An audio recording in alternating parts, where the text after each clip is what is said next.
Oke, terima kasih. Bismillahirrahmanirrahim. Assalamualaikum warahmatullahi wabarakatuh. Waalaikumsalam warahmatullahi wabarakatuh. Alhamdulillahirabbil alamin. Warahmatullahi Wa bihi wabarakatuh. nasta'in wala umri waddin. Wassalatu wassalamu ala asrofil anbiya'i wal mursalin sayyidina Muhammadin wa ala ahli washabihi ajmain amma ba'du. Rabbi shrah li sadri wa yassir li amri wa hlul 'uqdatam min lisani yafqahu qawli.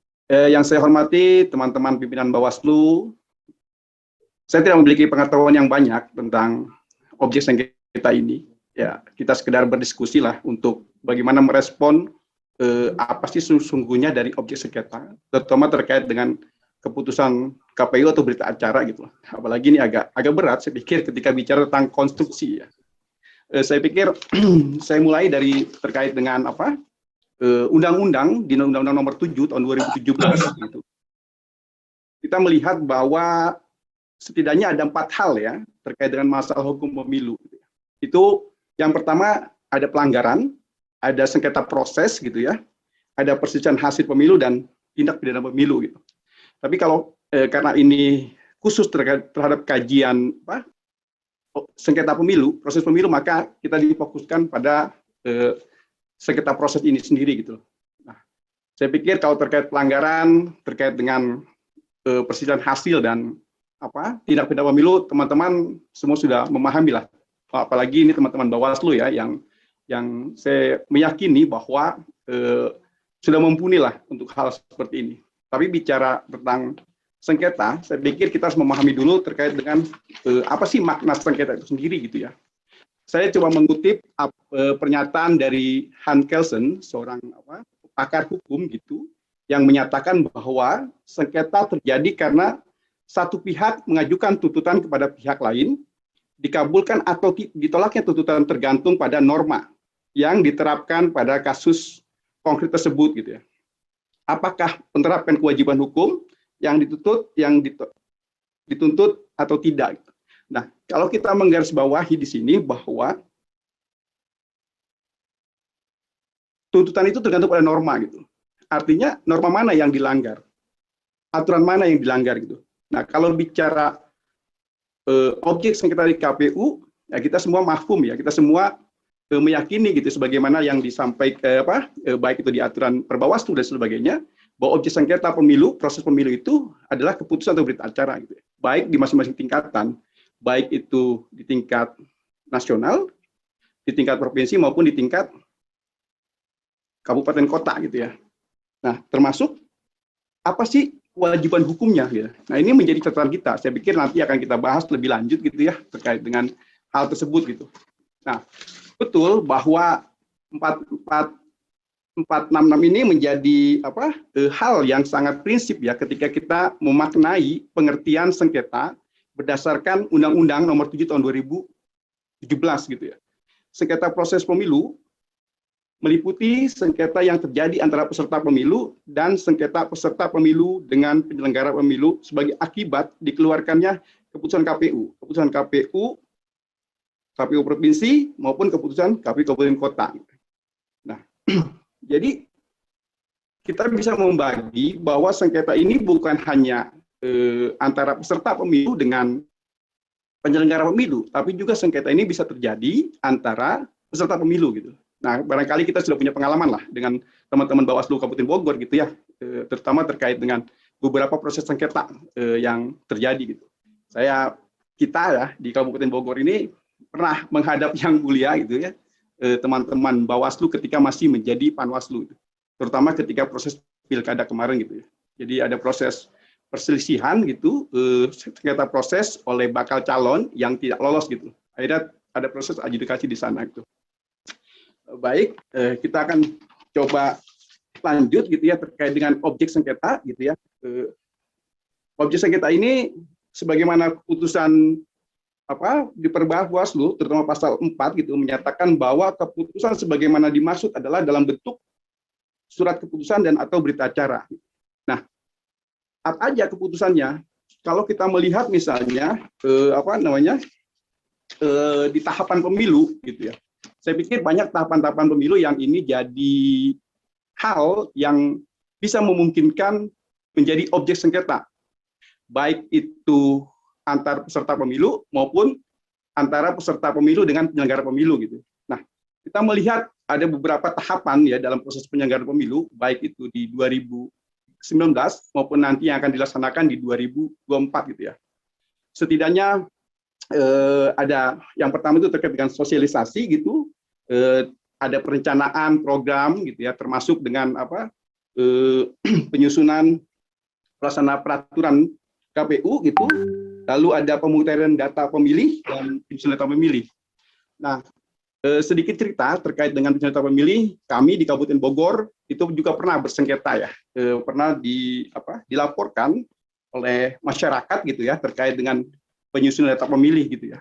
Karena memang di undang-undang itu ada kewajiban gitu ya KPU memberikan soft file pada waktu itu ya, sehingga itu proses yang cukup panjang di Bawaslu ya. Itu salah satu sengketa lah pengalaman di pemilu 2019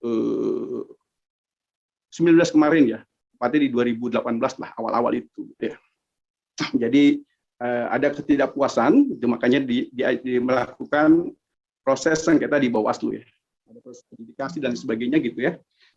Lalu terkait dengan penetapan peserta pemilu. Nah, juga ini ada beberapa sengketa yang saya pikir terjadi ya, tapi kalau untuk di tingkat provinsi dan kabupaten ini jarang terjadi. Penetapan peserta pemilu ini lebih banyak terjadi itu di tingkat nasional, karena memang untuk proses pendaftaran peserta pemilu ya itu dilakukan di KPU RI. Dalam hal ini kalau kita berkaca di pemilu 2019 kemarin itu banyak ada beberapa partai politik yang melakukan sengketa proses pemilu ya, dan itu sampai proses pengadilan akhirnya dinyatakan sebagai peserta pemilu. Saya pikir ini jadi catatan penting ya untuk kita semua. Kalau untuk tingkat Kabupaten Bogor juga pernah ada gitu ya, tapi itu pada proses verifikasi ya, verifikasi partai politik ya, ketika verifikasi administratif dan verifikasi faktual gitu. Ada juga yang melakukan sengketa ke Bawaslu gitu ya, beberapa partai politik pada waktu itu. Selanjutnya terkait dengan penetapan jumlah kursi dan penetapan daerah pemilihan.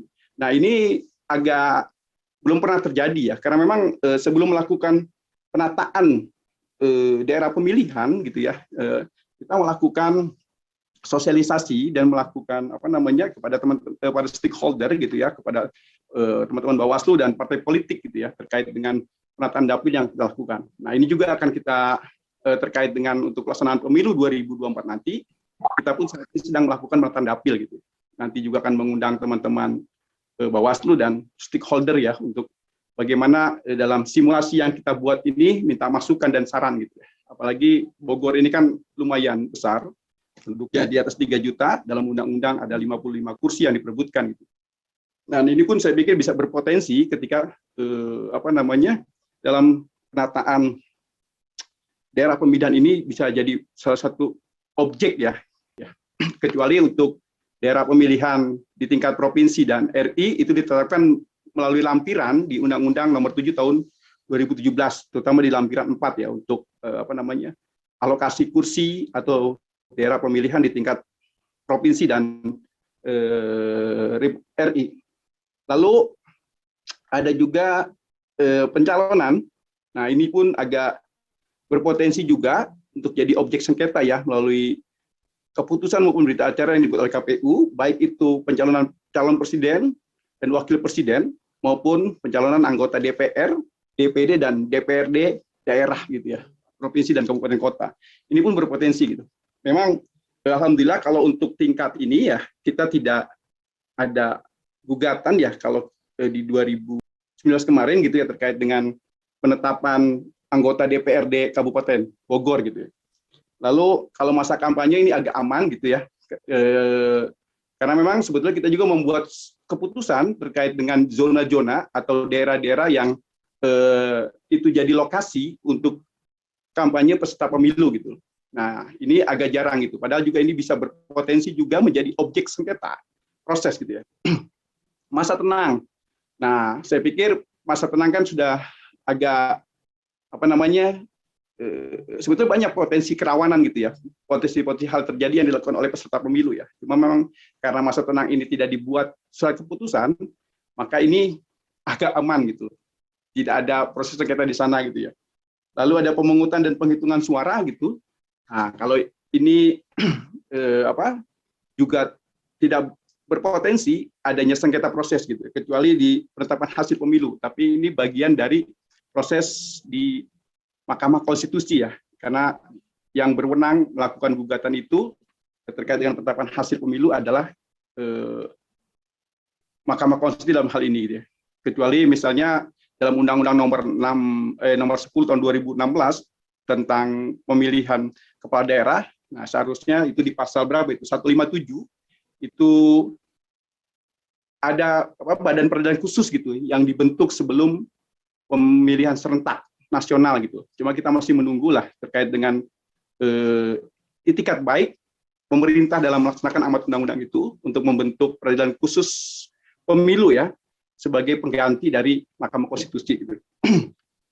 Terakhir saya pikir terkait dengan pengucapan sumpah janji ini tidak berpotensi, baik 4 hal tadi ya, baik itu pelanggaran proses hukum maupun pidana gitu. Nah, terkait dengan kita tidak hanya bicara dengan objek gitu ya, bicara dengan objek sengketa pasti ada pemohon dan termohon. Nah, lalu siapa saja terkait dengan pihak pemohon dalam sengketa proses? Nah, itu yang pertama itu partai politik calon peserta pemilu. Nah, ini juga berpotensi karena memang KPU ini melakukan verifikasi, ya, verifikasi administrasi dan verifikasi faktual terhadap partai politik calon peserta pemilu gitu ya. Nah, kita menyebutnya kalau untuk partai politik sama itu P4 lah ya, partai politik sama pemilu. Jadi partai politik yang secara kelembagaan, secara institusi disahkan oleh Menkumham itu harus diverifikasi, baik administrasi maupun faktual. Nah, kemarin terkait itu, ya itu dilakukan di tingkat kabupaten kota gitu ya. Di tingkat Kabupaten Bogor pun pernah melakukan. Ya, kita juga didampingi oleh teman-teman Bawaslu Kabupaten Bogor gitu terkait dengan verifikasi yang kita lakukan. Yang kedua, partai politik peserta pemilu. Nah, ini pun bisa jadi pihak pemohon ya terkait dengan proses bakal calon dan calon anggota DPD. Nah, ini juga menarik ya terkait dengan bakal calon anggota DPD ini. Kemarin kebetulan kalau di Kabupaten Bogor juga jadi pihak yang diminta keterangan oleh Bawaslu Provinsi karena memang ada calon DPD, salah satu calon DPD yang mengajukan permohonan ya terkait dengan sengketa proses ini gitu ya. Kita dari Kabupaten Bogor dimintai keterangan terkait dengan bagaimana proses verifikasi administrasi terhadap calon dukungan DPD itu sendiri gitu ya. Nah, ini saya pikir juga berpotensi, cuma memang karena tingkat provinsi, jadi ya kita dipanggil oleh Bawaslu Provinsi gitu. Lalu ada bakal pasangan calon presiden dan calon presiden gitu ya. Nah ini pun, tapi ini untuk di tingkat nasional ya, di tingkat RI gitu. Nah, lalu ada pihak termohon. Nah, pihak termohon sudah jelas, ya ini ada di undang-undang ya. Pihak pemohon itu pasti KPU provinsi, kabupaten kota untuk sengketa antara peserta dan penyelenggara pemilu. Gitu. Jadi udah jelas nih, kita sebagai pihak yang termohon gitu ya. Lalu partai politik peserta pemilu. Nah ini bisa calon anggota DPR, DPD, DPRD, ataupun pasangan calon presiden dan wakil presiden untuk sengketa antar peserta pemilu gitu ya. Nah, kalau untuk hal ini ada beberapa hal catatan gitu ya, tapi yang mungkin teman-teman Bawaslu ya atau teman-teman yang mengikuti kajian KASEP ini mungkin juga pernah mendengar atau membaca berita lah terkait dengan sengketa yang dilakukan oleh pasangan calon bupati ketika proses pemilu kada di 2018 gitu ya. Ada proses di Bawaslu, di MK gitu ya, di mana? Sampai di PN gitu terkait dengan PMH gitu. Jadi luar biasa untuk Kabupaten Bogor ini gitu. Saya pikir ini jadi hal yang menarik gitu ya buat dikaji terkait persoalan-persoalan hukum baik dalam proses pemilu maupun pilkada maupun pasca itu gitu ya. Karena memang sampai saat ini pun sebetulnya masih ada perkara tersisa ya. di Mahkamah Konstitusi, di Mahkamah Agung untuk proses pilkada di 2018 kemarin gitu. Jadi kita masih menunggu. Jadi kemarin coba kami menelusuri terkait dengan apakah sudah ada putusan MA terkait kasus tersebut atau tidak gitu. Ya, dilanjut. Nah, ini bicara tentang ada lembaga pasti yang berwenang ya untuk menangani sengketa gitu ya. Nah, siapa aja lembaga yang berwenang menangani untuk menerima, memeriksa dan memutus penyelesaian sengketa proses tersebut gitu ya. Ya, ada dua ya. Ada Badan Pengawas Pemilu dan Pengadilan Tata Usaha Negara gitu ya. Nah, untuk hal ini kita bahas terkait dengan kewenangan Bawaslu gitu ya. Bawaslu memang secara undang-undang itu diberikan kewenangan untuk menyelesaikan sengketa proses tersebut gitu ya. Termasuk kalau kita lihat ya, karena ini Bawaslu Kabupaten misalnya, nah dia bukan hanya menerima tapi juga memeriksa, melakukan mediasi atau mengadjudikasi ya dalam memutus penyelesaian sengketa proses pemilu gitu. Saya pikir mungkin teman-teman Bawaslu bisa cerita lah terkait dengan apa namanya bagaimana proses adjudikasi yang dilakukan oleh teman-teman Bawaslu gitu ya. Kalau untuk proses sengketa proses gitu ya, maupun tindak pidana pemilu dan lain sebagainya gitu. Nah, putusan Bawaslu ini kan bersifat final dan mengikat gitu ya. Jadi ketika final dan mengikat ini harus dilaksanakan oleh KPU gitu. Harus dilaksanakan oleh KPU. Terkait misalnya data pemilih gitu ya, ataupun hal. Tapi ada pengecualian ya terhadap putusan Bawaslu ini. Nah, pertama terkait dengan verifikasi partai politik peserta pemilu, terkait dengan penetapan calon tetap anggota DPR, DPD, DPD provinsi, DPD kota maupun penetapan calon presiden dan wakil presiden. Nah, saya pikir ini hal-hal yang dikecualikan ya, dalam makna final dan mengikat putusan Bawaslu tersebut gitu ya. Nah, karena apa namanya tiga hal tadi itu ketika putusan Bawaslu tidak diterima, maka ada upaya hukum yang bisa dilakukan oleh pihak-pihak tersebut gitu ya ke Pengadilan Tata Usaha Negara gitu. Nah, ini akan saya pikir untuk Kabupaten Bogor belum ada ya PT-UN, gugatan PT-UN yang dilakukan oleh peserta pemilu maupun anggota DPRD dan lain sebagainya gitu. Saya pikir karena ini ada catatan-catatan penting lah, saya pikir yang perlu disampaikan terkait dengan konstruksi dalam undang-undang gitu ya, karena kita memang selama ini hanya bicara terpaku pada pedoman Undang-Undang Nomor 7 Tahun 2017 gitu ya terkait dengan Undang-Undang Pemilu. Nah, karena ini bicara tentang Pengadilan Tata Usaha Negara, maka ada konstruksi hukum ya terkait dengan apa sih perbuatan-perbuatan upaya administratif yang bisa dilakukan oleh peserta pemilu gitu ya. Nah, ini pun diatur gitu terkait hal tersebut gitu. Karena memang KPU dan bicara tentang lembaga peradilan, kita tidak bisa berdiri sendiri. Ada kekuasaan kehakiman yang mengatur hal itu gitu ya, termasuk pada proses pemilu. Nah, kita juga bisa melihat terkait dengan beberapa putusan Mahkamah Agung gitu ya terhadap persoalan ini. Karena harus ada upaya administrasi yang dilakukan terlebih dahulu sebelum para pihak yang tidak puas terhadap putusan Bawaslu ini melakukan gugatan ke PT-UN gitu. Karena upaya administrasi ini perlu ditempuh gitu. Artinya sebagai lembaga yang membuat keputusan itu pun tidak serta-merta misalnya putusan tersebut final dan mengikat gitu. Artinya harus ditempuh dulu upaya administratif ya, upaya administratif.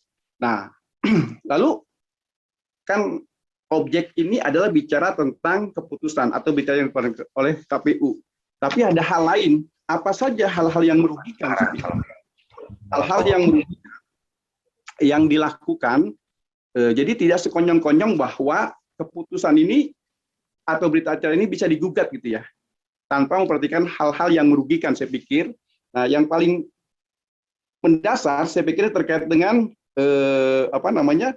ketidakcermatan atau ketidaktepatan atau kesalahan dalam proses pemilu. Nah, ketika keputusan dibuat ya, sloppy work of election process. Nah, ini pun jadi hal yang saya pikir yang dicermati atau dilihat oleh peserta pemilu ya dalam melakukan upaya hukum bagaimana proses-proses ini harus dilakukan gitu ya. Lalu perlakuan yang tidak sama atau berat sebelah ke peserta pemilu gitu ya, equal treatment gitu. Nah, ini akan dilihat gitu. Sekarang kan prosesnya ada proses transparan, proses keterbukaan. Bagaimana KPU membuat sebuah keputusan ya terhadap tahapan-tahapan pemilu, terhadap proses pemilu itu, dia juga harus memperhatikan gitu. Bukan hanya memperhatikan undang-undang, tapi juga hal-hal di luar dari undang-undang lainnya gitu. Karena memang undang-undang ini kan tidak berdiri sendiri. Undang-undang ini satu dengan lainnya kan punya keterikatan gitu ya. Nah, lalu tadi yang saya sampaikan di awal itu ada pelanggaran terhadap hak memilih warga negara dalam pemilu. Nah, ini pun jadi hal yang merugikan saya pikir karena memang KPU diberi kewenangan untuk melakukan penghapusan atau mencoret pemilih yang TMS tidak memenuhi syarat sebagai pemilih gitu ya. Nah, ini pun seringkali menjadi hal yang menarik gitu ya karena memang Bawaslu, teman-teman Bawaslu, teman-teman pengawas ini selalu menyoroti terkait dengan bagaimana data pemilih ini valid gitu ya. Data pemilih ini betul-betul tersajikan dengan baik gitu ya. Ada syarat-syarat tertentu. Nah, ini seringkali juga ada jadi bola panas gitu ya, yang memicu proses sengketa gitu. Lalu ada abuse of power gitu ya, memanfaatkan posisi jabatan atau pengaruhnya demi mendapatkan keuntungan pribadi. Nah, ini pun jadi hal yang saya pikir ya akan mengarah ke tindak pidana ya dalam proses ini ya.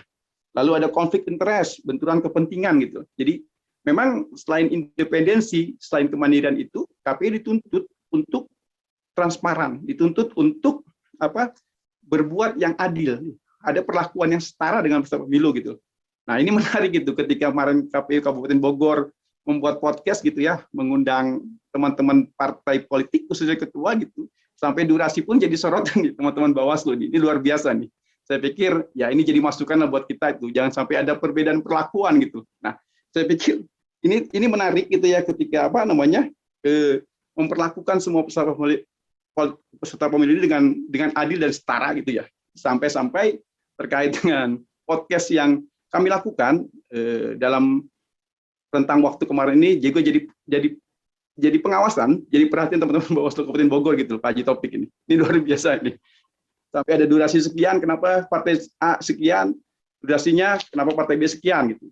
Nah, kita juga karena memang proses wawancara gitu ya. Jadi saya pikir kita berterima kasih lah atas pengawasan yang dilakukan meskipun bukan dalam proses tahapan pemilu gitu ya.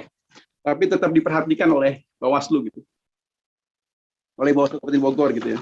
Nah, lalu bicara selanjutnya, ini kan bicara objek sengketa ini kan tidak berhenti tadi ya, ketika misalnya hanya di Bawaslu gitu. Tapi ketika tidak puas, tidak menerima terhadap putusan Bawaslu, maka bisa mengajukan ke PT UN gitu. Saya pikir ada kewenangan PT UN juga yang harus kita sampaikan gitu loh. Terkait dengan sengketa proses pemilu melalui PT UN, meliputi sengketa yang timbul dalam bidang tata usaha negara, pemilu antara calon anggota DPR, DPD, DPD provinsi, DPD kabupaten kota, atau partai politik calon peserta pemilu, atau bakal calon presiden dan wakil presiden, dengan KPU provinsi maupun KPU kabupaten kota, sebagai akibat dikeluarkan keputusan KPU. Nah, ini langkahnya, tetap ya, awalnya keputusan KPU, lalu diajukan proses adjudikasi di Bawaslu dan sebagainya gitu ya.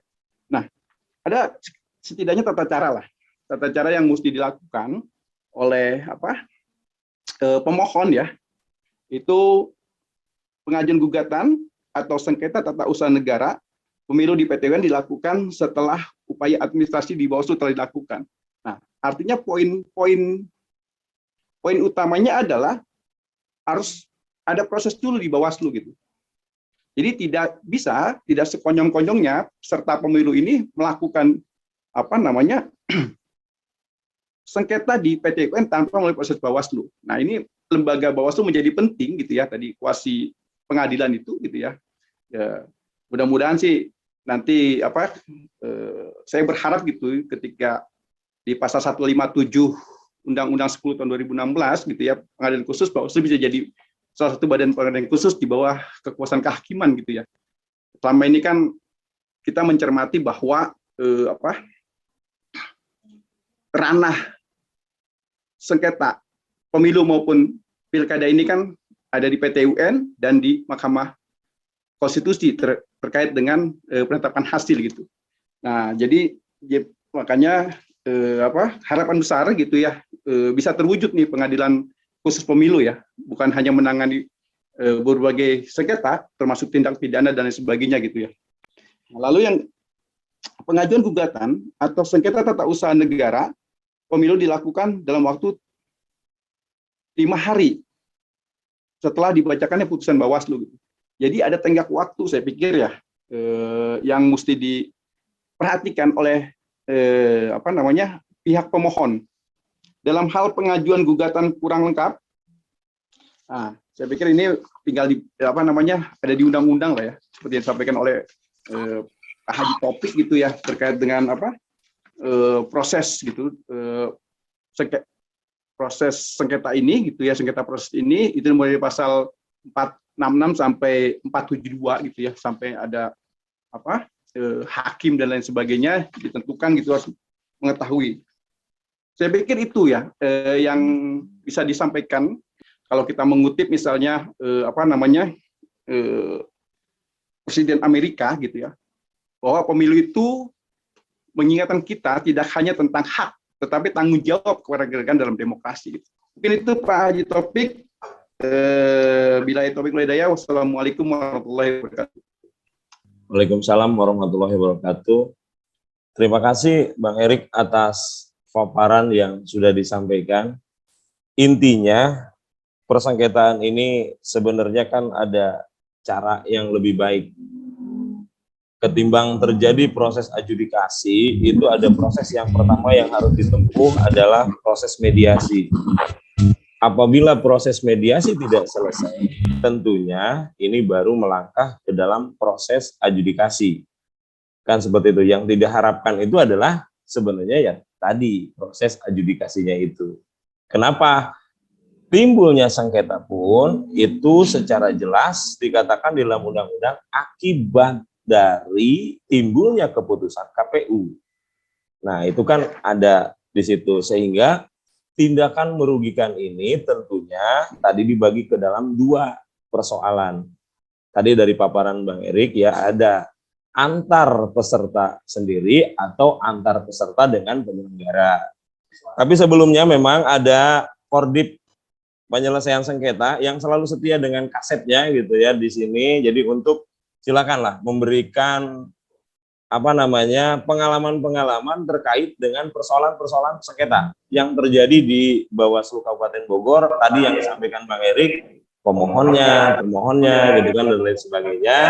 Itu nanti disampaikan langsung oleh divisi atau Kordit penyelesaian sengketa Bang Ridwan Arifin. Kepada beliau, mangga dipersilakan. Terima kasih Pak moderator ini. Ini emang moderator unik. Jadi harus kebagian semua supaya adil. Kan itu. Itulah Pak Topik. Jadi ya apapun itu, yang penting suasana ini hidup lah. Saya ucapkan terima kasih ke Bang Erik, ini Pak Ketua dan kawan-kawan Bawaslu Kabupaten. Setelah alhamdulillah lah setiap kaset kita bisa berkumpul di kantor. Gitu. Ya, terkait dengan beberapa yang disampaikan oleh Pak Ketua, betul bahwa terkait penyelesaian proses sengketa itu di Bawaslu Kabupaten pada saat Pileg Pilpres itu kita menyelesaikan 5 permohonan, yaitu PSI Berkarya, Perindo, PKPI. Dan ada beberapa hal yang memang dimohonkan dan menurut mereka permohonannya ada beberapa lah yang saya tidak mungkin bisa dijelaskan di sini. Yang jelas ada satu permohonan yang selesai di mediasi. Dari tahapan itu, kami melihat di Bawaslu bahwa kerjasama dalam arti KPU pun juga konsisten, kita undang hadir, datang dan juga pemohon pun juga, termohon dan pemohon pun juga hadir. Dalam hal itu kita sama-sama konsisten lah dalam mengamanatkan yang apa yang telah diamanatkan oleh undang-undang, sehingga proses itu selesai tepat waktu. Nah, memang ada beberapa hal terkait dengan putusan. Tadi seperti Bang Erik bilang bahwa kita memutuskan sesuai dengan fakta persidangan, bukti dan saksi. Gitu. Dan semua putusan tersebut kita pun juga berupaya terkait dengan sejernih mungkin dan seobjektif mungkin terkait kita memutuskan perkara-perkara yang ada di Bawaslu. Nah, yang menarik bahwa mungkin sudah disinggung juga ada beberapa seri yang lalu terkait dengan permohonan itu daftar pemilih juga kan. Nah, daftar pemilih pun ini menjadi luar biasa, walaupun di undang-undang pun juga dibilang bahwa yang disampaikan tahapan pemilu itu yang riskan, yang biasanya ada permohonan itu adalah penetapan kan kayak gitu. Nah, di Kabupaten Bogor dan kemungkinan ada satu-satunya tidak salah ya, satu-satunya di Indonesia ini hanya ada permohonan terkait dengan DPT, yaitu di Bawaslu Kabupaten Bogor kan itu. Nah, ini hal menarik lah bagi saya. Terus terkait dengan pilkada kita dapat satu permohonan, yaitu pasangan calon, maaf, bukan pasangan calon, bakal pasangan calon waktu itu independen. Dan terkait dengan persyaratan, kami ya alhamdulillah lah semuanya berjalan lancar, dan putusan kami pun juga alhamdulillah tidak ada terkait dengan upaya hukum selanjutnya. Walaupun tadi disampaikan betul oleh Bang Erik, yaitu upaya hukumnya bisa dilakukan terkait dengan putusan Bawaslu Kabupaten Kota itu bisa, atau Bawaslu itu bisa ke TUN.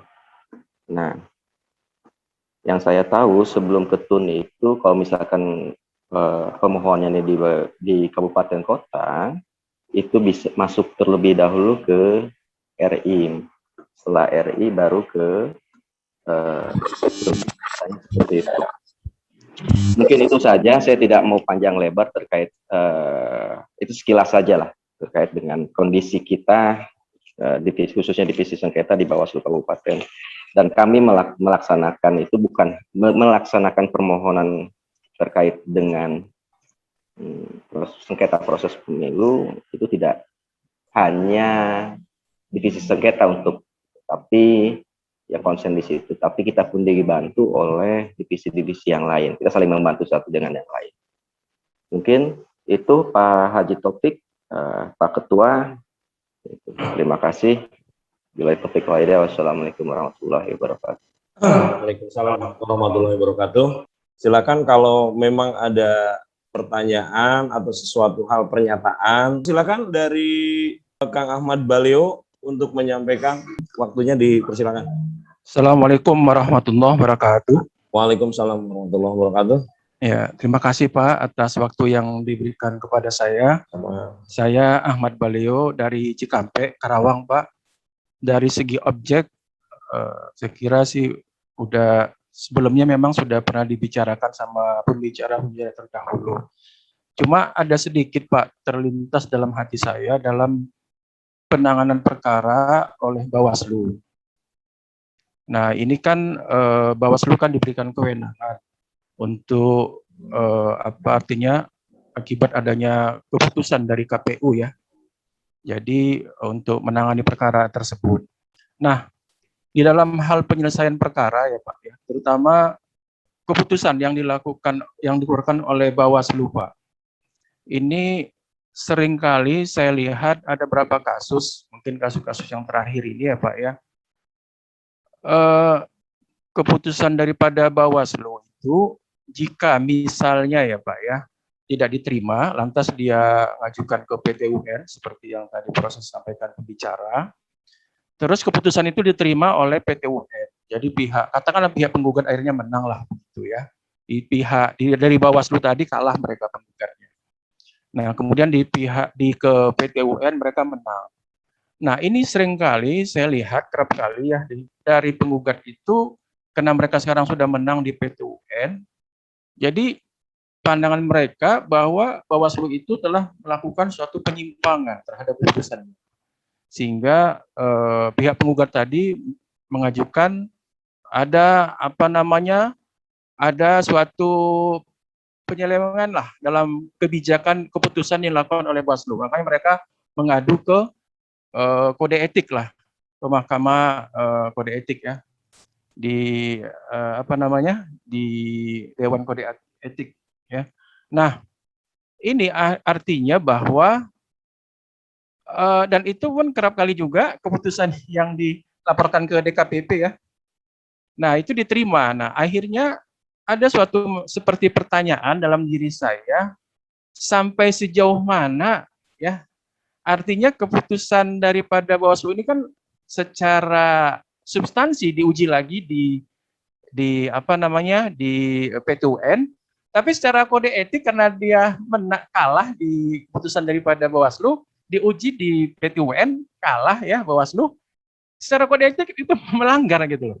Padahal kalau kita lihat dari sistem peradilan kita, ya kalau pengadilan negeri misalnya hakim pengadilan negeri ya, putusannya dikalahkan oleh pengadilan tinggi, dimentahkan oleh Mahkamah Agung, ya artinya itu ya sah-sah aja. Mungkin persepsi pandangan hakim itu berbeda. Nah ini Pak, jadi maksud saya ini kenyamanan untuk memberikan keputusan juga bagi Bawaslu ya.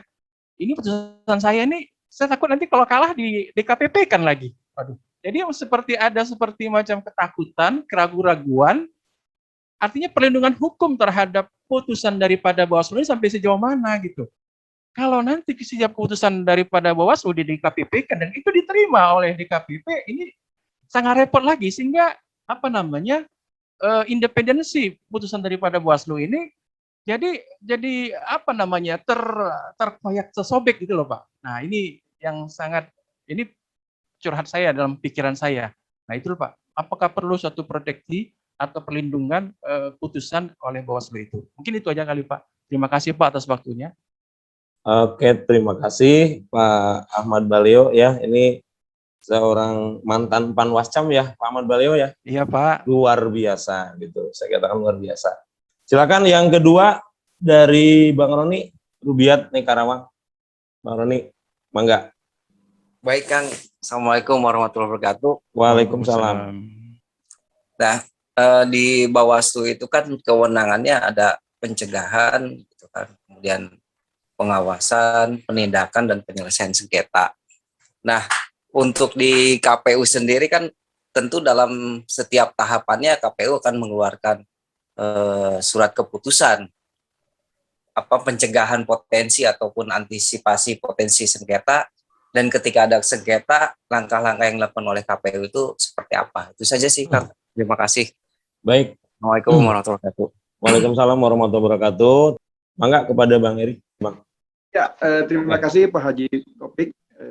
Kalau saya melihat apa yang disampaikan oleh Pak Ahmad ini mungkin lebih tepat dijawab oleh teman-teman Bawaslu ya, karena terkait dengan memang sebetulnya keputusan Bawaslu itu final dan mengikat. Nah, kecuali 3 hal tadi ya yang disampaikan itu terkait dengan verifikasi partai politik, terkait dengan penetapan DCT maupun pasangan calon gitu ya. Di luar dari itu, ya semua lembaga baik KPU akan melaksanakan gitu terhadap keputusan dari Bawaslu terkait dengan proses sengketa itu sendiri ya.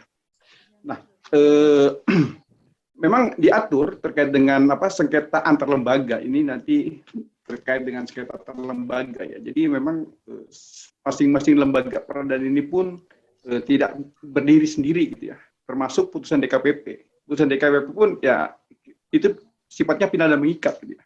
Nah, tapi itu pun bisa dilakukan gugatan ke PT UN ya. Contoh misalnya terkait dengan Ibu Evi ya, Evi anggota KPU yang diputar DKPP.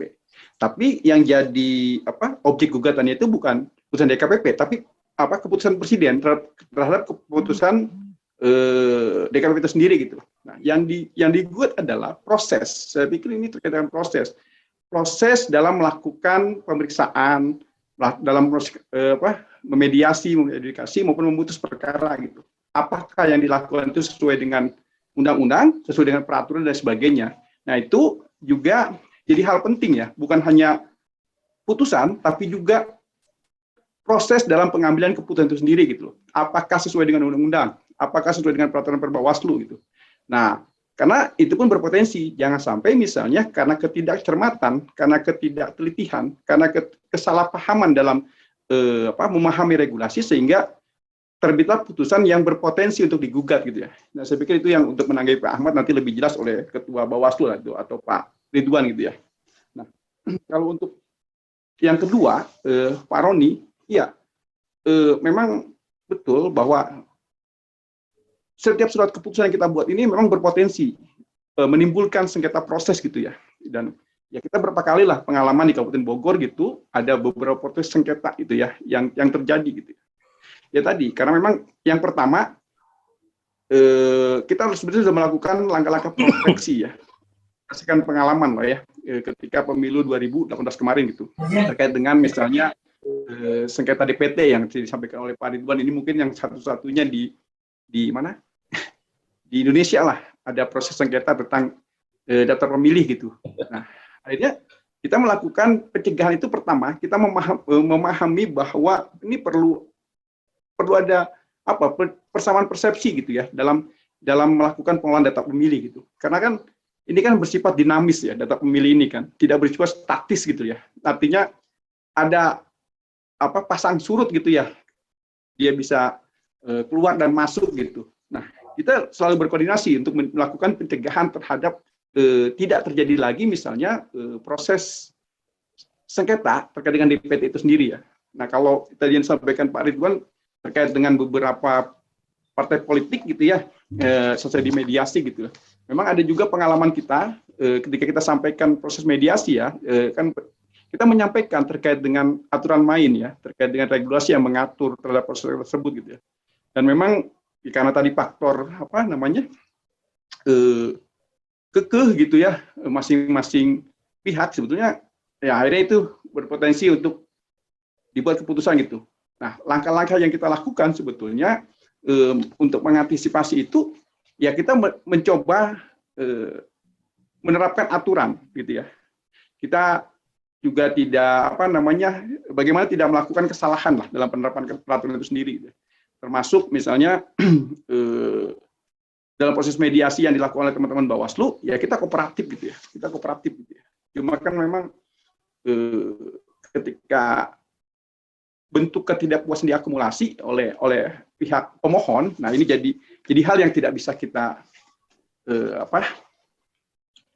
yang tidak bisa kita tepis lah gitu ya, tidak bisa kita enggak silakan gitu, karena memang antara KPU dengan selaku termohon dengan pemohon ini punya hak yang sama di hadapan hukum dan pemerintahan gitu. Kita menghormatilah keputusan mereka. Jadi data-data mohon bukti-bukti itu kita siapkan gitu untuk memperkuat apa yang menjadi keputusan kita ketika keputusan kita buat gitu ya. Nah, lalu ya paling itu yang kita lakukan ya, potensi-potensi pencegahan ya, berdasarkan pengalaman-pengalaman lah ya, karena memang tidak serta-merta misalnya terkait dengan sengketa yang dilakukan teman-teman Bawaslu, KPU dipanggil gitu. Ada juga misalnya ketika pemilu 2019 teman-teman KPU Bawaslu memanggil teman-teman PPK ya untuk meminta keterangan terkait proses sengketa yang dilakukan oleh beberapa anggota partai politik lah ya. Dalam hal ini misalnya anggota DPRD-nya gitu ya. Nah, kita hanya dimintai keterangan terkait dengan apa sih sebetulnya yang disampaikan. Baik itu bagaimana menyampaikan SOP gitu ya terkait dengan penerapan aturan-aturan yang terhadap proses tersebut gitu. Saya pikir itu Pak Roni ya. Saya kembalikan ke Pak Haji Taufik. Pak Haji Taufik,